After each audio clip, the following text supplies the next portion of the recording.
French pronunciation help. A few key tricks to help you remember how to pronounce French words easily, even if you've never seen them before.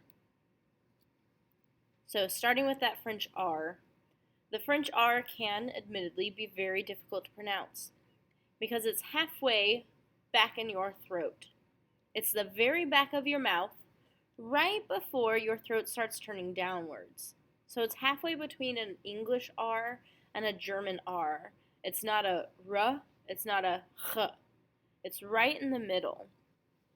If you look at our diagram, it's a little bit difficult to tell, but basically your tongue is very low in the front, often very close to or touching the teeth.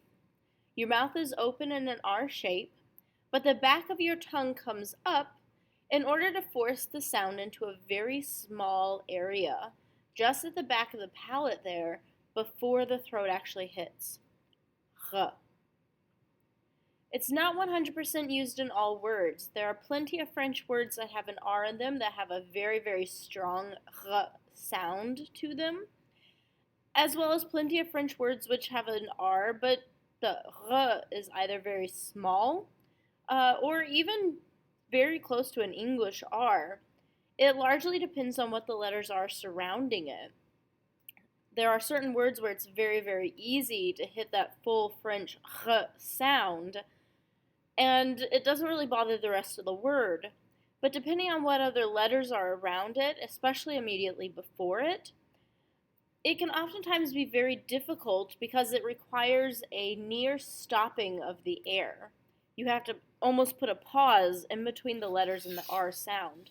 So, on a lot of those words, again, depending on the individual word, you sometimes hit it very, very softly or almost not at all. It's a very, very good thing to practice, and it's definitely a skill you have to use, but be aware that in some words you might have to think about it slightly differently. Next, we have the A sound. So whenever we see some letters in between two slashes like that, it's another way of saying this kind of a sound. So a slash, AY slash, is saying that A sound. It's a very, very common sound in French. Just a few of the letter combinations it can be made by are the E accent aigu, as we see in déodorant. We have that déodorant. The ER, as we see on the end of a lot of verbs like se brosser, se brosser. EZ, most common on the end of vous forms of verbs, brosser. ET, most obviously the word a, and. EST, like in say, and AI, such as J. There are plenty of other letter combinations that can form an AY sound, such as, for example, an AIT, but these are the most common ones. So, question number 1. How many A sounds are there in the infinitive se préparer, and where in the word do they occur?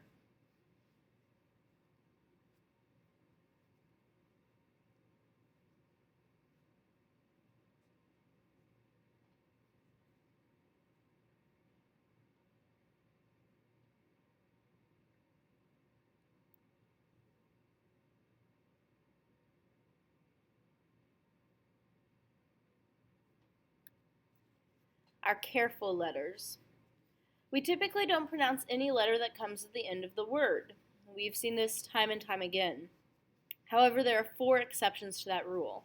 The letters C, R, F, and L. They're often called the careful letters because these are all of the consonants in the word careful. So, for example, we have the word white. We have blanc, our masculine form, blanc, where we hear that C. A C at the end of a word is always pronounced like a K, by the way, if you did not know that. The feminine form, we have blanche. Blanche. We don't have our letters there at the end of the word. The HE simply serves to soften the C out into an S sound, and then we leave the HE alone. It's done at the end of that. However, please be aware that letter combinations at the ends of words are often pronounced. For example, we had EST, it says A. So when we see this word, we still say say.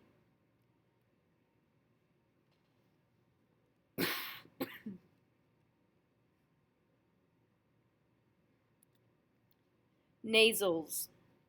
Nasal sounds send the air through your nose rather than your mouth.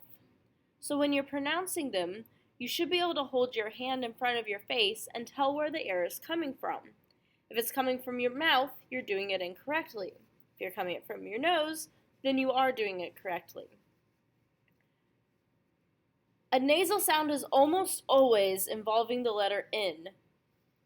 So some common nasal combinations are EN, AN, typically also ENT, ANT, GN, or ON. There are some others, again, just like we had other A sounds, but these are the most common.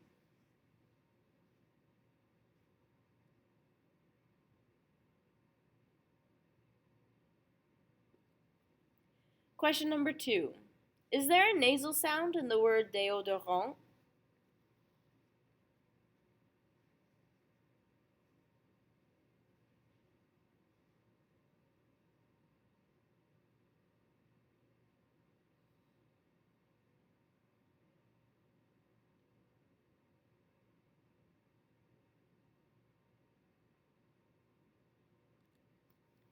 Some common vowel combinations to remember.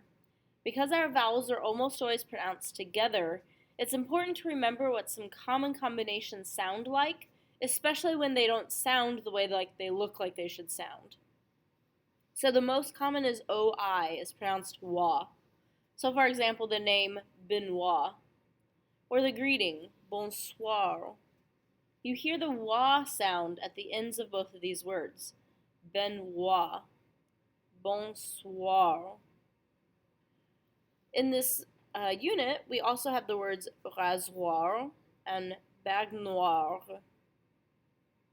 Both of those, you hear a little bit of that R at the end of them, but you can clearly hear a wa. Rasoir, baignoire.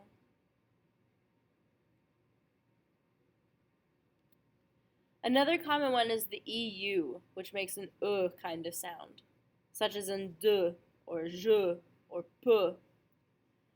This is honestly what makes the word heureux so easy to say, even though it looks and initially sounds very difficult. Remember, we don't say our H at the very beginning, so we essentially have two sounds, just split up by that French R.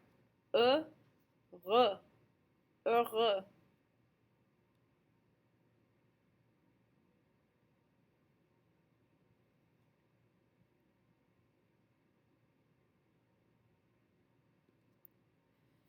Then we have the multiple variations of O. AU, AUX, EAU, and EAUX are all pronounced O, just like the letter O. So we have one example word for each one of these combinations. So earlier this semester we had the word cadeau, meaning gift, cadeau. We should know the word autre, meaning other, autre. Here's a really easy way to tell the difference in between horses and hare. Here we have chevaux with an AUX making an O sound. This one is horses. Chevaux, chevaux. And then finally we have gâteau, also a previous vocab word meaning cakes. Gâteau. So questions 3 and 4. What vowel combinations / sounds are found in the following words?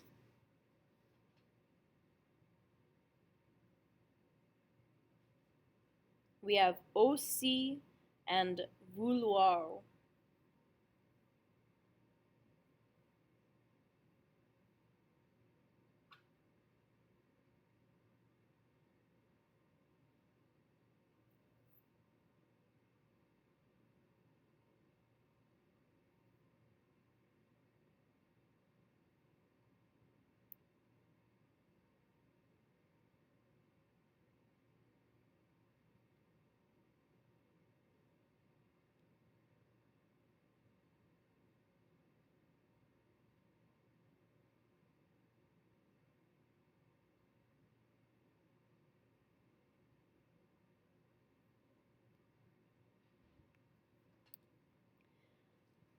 And then finally we have the Rose rule. We discussed this briefly today in class. The Rose rule states that an S, which is sandwiched between two vowels, gets pronounced like a Z. This is named after the English word rose, in which we hear the Z in between the O and the E. We don't say rose, we say rose. In order to avoid this, if we have a word where we really don't want a Z sound, we must double the S. If we spelled rose, R-O-S-S-E, then it would be rose. In French, this rule is the same. However, we have an extra thing that we have to think about. An S between two vowels is still a Z, but an S that is used in a liaison is also treated as if it's between two vowels, even if it technically isn't. So anytime that we liaison two different words together, and we have an S, and the next word begins with a vowel, which of course it must in order for liaison to be occurring, we're still going to follow the Rose rule and pronounce that S as a Z. So for example, when we have the word il and on, and we smash them together, it becomes ils ont. Ils ont. That S becomes a Z, and our on is still a nasal sound. We don't hear the T because it's all pronounced as one sound. Ils ont. This is extremely important because there are several instances in which this is the only way we can tell what word is being said. So, for example, if we had ils sont, that's an entirely different verb than ils ont. So, question number 5. List all the sounds found in the following word and how they should be pronounced. Let's see how well you can do on a totally unknown, very strange looking word. So, for example, if I'd given you the word sauté, we can see that it has an A-U, which has to be pronounced O, and an E-R, which is pronounced A. Our S and our T we have no information about, and consonants are pretty much the same anyway, so they stay the same, and we can see that we should pronounce this word sauté. So, how would you pronounce the word written in number 5?